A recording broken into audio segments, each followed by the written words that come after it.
If I lost everything today, my farm, my equipment, every animal I own, and had to start all over from scratch, what would I raise first? Chickens, ducks, quail, rabbits, or something else entirely? After years of raising them all, my answer might surprise you. Because the animal I'd choose isn't the one that makes the most money, it's the one that gives me the best chance of succeeding again. Let's break it down. But before we get into it, if you're the kind of person who's actually thinking about building something with your own two hands, hit subscribe now. This channel breaks down exactly what works before you waste your money finding out the hard way. Most people already have an answer in their head. Chickens, the safe choice. That assumption is about to get tested. Hard, 5 contenders, 7 real-world tests.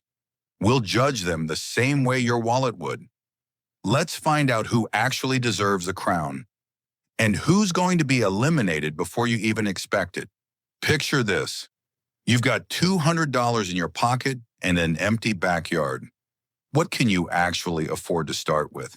Chicks run you $3 to $5 each. A basic coop can be built from scrap wood and hardware cloth for under $100 if you're resourceful. Add a feeder, a waterer, and some bedding, and you're looking at maybe $150 total for a small starter flock. Ducklings are similar in price per bird, but they need water access, and that means a bigger setup, more mess, more materials.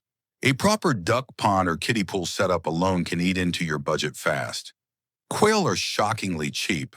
A single quail costs $1 or $2, and because they're tiny, you can house 20 of them in a cage the size of a dog crate. A whole starter setup, cage, feeder, waterer, and birds, can come in under $50 if you build it yourself. Turkeys are the expensive cousin here. Poults cost $10 to $20 each, and they need more space from day one, which usually means more lumber and more fencing before you even bring them home. Rabbits land somewhere in the middle. A breeding pair might cost you $30 to $50, plus a hutch, which you can often build cheaply out of wire and plywood. So who wins this test?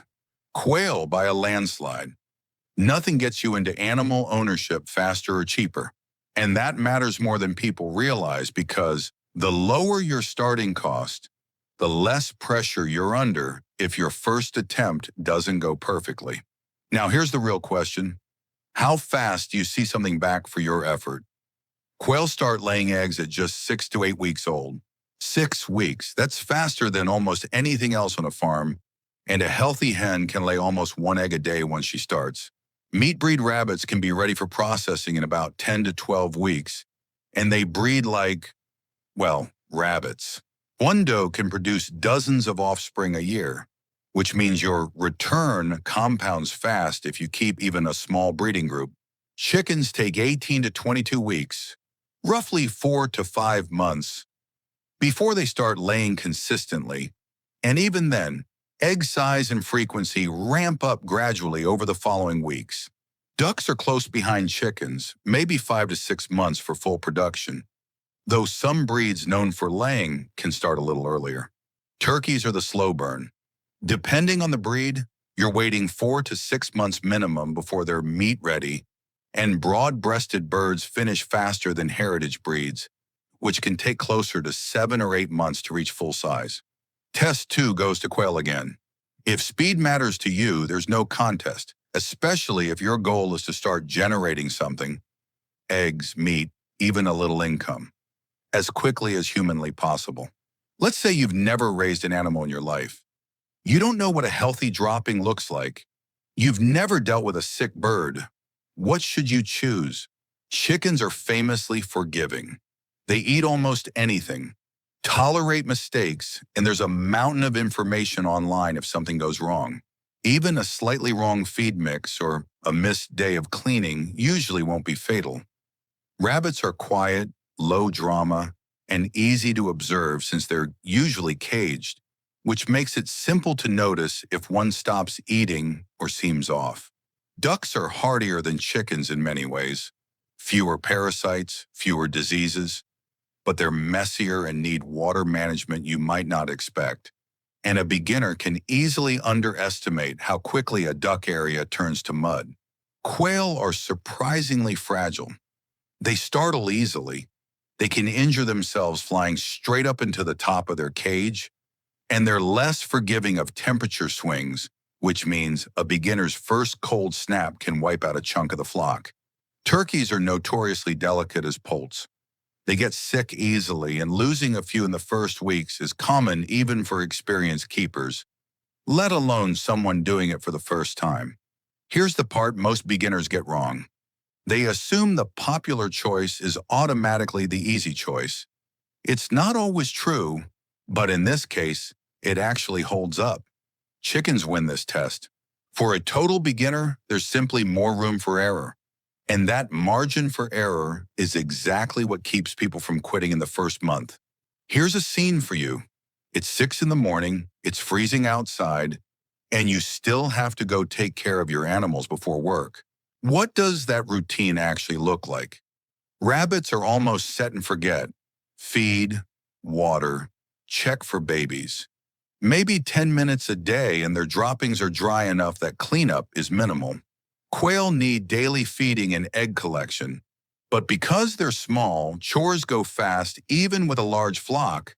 Since you're not hauling heavy feed bags or scrubbing large waterers, chickens need daily feed, water, and egg collection, plus regular coop cleaning to keep smell and disease down, which usually means a deeper clean at least once a week.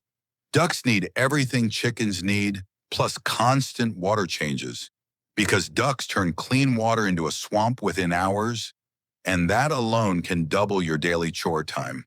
Turkeys need more space to patrol and more feed volume as they grow, which adds time to every single chore, especially once they reach full adult size.